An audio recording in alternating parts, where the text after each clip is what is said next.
Vous vous demandez peut-être comment construire un drone multirotor. Ne vous inquiétez pas, je vais essayer de vous expliquer. Aujourd'hui, nous nous retrouvons pour le troisième épisode de notre série qui va porter sur le choix des moteurs. Les moteurs, c'est un peu le cœur de la machine. C'est eux qui déterminent la puissance, la réactivité et même l'autonomie.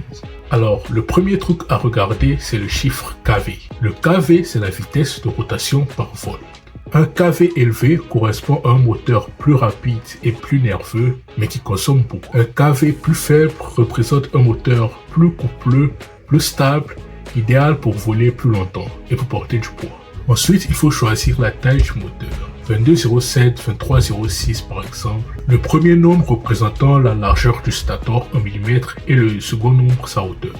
Donc un moteur de taille 2207 un stator qui a une largeur de 22 mm et une hauteur de 7 mm. Plus le moteur est gros, plus il peut produire de la poussée généralement.